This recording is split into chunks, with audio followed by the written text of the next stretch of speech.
Shalom Bapak Ibu yang diberkati Tuhan. Sebelum kita mendengarkan firman Tuhan pada saat ini, marilah kita berdoa. Bapa di surga, kami bersyukur Tuhan dalam setiap kesempatan yang baik yang Tuhan berikan bagi kami. Secara khusus kesempatan bagi kami untuk mendengarkan kebenaran firman Tuhan yang akan membekali, membentuk hidup kami untuk lebih seturut dengan kehendak Tuhan. Berikanlah kami hikmat dan kuasa yang daripadamu, agar kami dimampukan untuk mendengarkan, merenungkan, dan melakukan firman Tuhan. Dalam nama Tuhan Yesus Kristus kami berdoa. Amin. Bapak Ibu yang diberkati Tuhan kita Yesus Kristus, firman Tuhan bagi kita saat ini dari Yesaya 63 ayat yang ke-15 sampai ayat yang ke-19. Demikian firman Tuhan. Pandanglah dari sorga dan lihatlah dari kediamanmu yang kudus dan agung. Di manakah kecemburuanmu dan keperkasaanmu, hatimu yang tergerak dan kasih sayangmu? Janganlah kiranya engkau menahan diri. Bukankah engkau Bapa kami?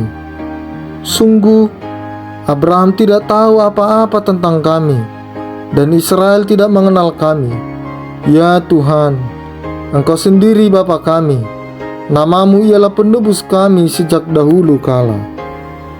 Ya Tuhan, mengapa Engkau biarkan kami sesat dari jalan-Mu? Dan mengapa Engkau tegarkan hati kami, sehingga tidak takut kepadamu? Kembalilah oleh karena hamba-hambamu, oleh karena suku-suku milik kepunyaanmu. Mengapa orang-orang fasik menghina tempat kudus-Mu? Para lawan kami memijak-mijak bait kudus-Mu. Keadaan kami seolah-olah kami dari dahulu kala tidak pernah berada di bawah pemerintahan-Mu, seolah-olah namamu tidak pernah disebut atas kami. Bapak Ibu, saudara-saudara yang dikasihi Tuhan, dari firman Tuhan ini kita melihat bahwa rindu adalah sebuah perasaan yang sangat menyakitkan. Tidak semua orang mampu untuk menahankan kerinduannya.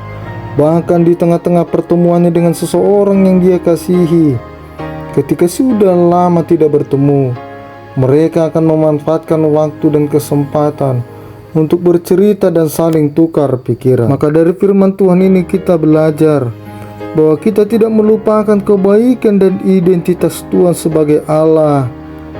Janganlah hidup kita seperti bangsa Israel yang melupakan Tuhan, bahkan yang tidak percaya kepada penyertaan Tuhan dan yang meragukan kuasa Tuhan. Mari kita mengingat terus kebaikan dan kemurahan Allah yang sudah Tuhan nyatakan di tengah-tengah kehidupan kita. Maka mari kita terus bertekun di dalam doa, merindukan kuasa Tuhan dalam hidup kita, menguasai hati dan pikiran kita. Ketika kita menghadapi pergumulan, kita tetap mengandalkan Tuhan. Hal kedua yang mau kita pelajari, bahwa keterbukaan adalah awal dari sebuah pemulihan.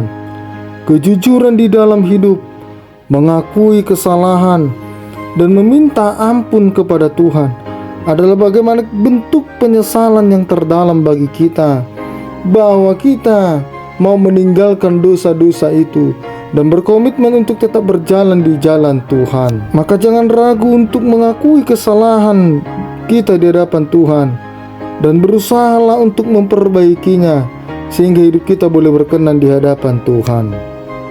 Hal ketiga yang mau kita pelajari dari firman Tuhan saat ini, kerinduan akan pemulihan dan kehadiran Tuhan dalam hidup kita.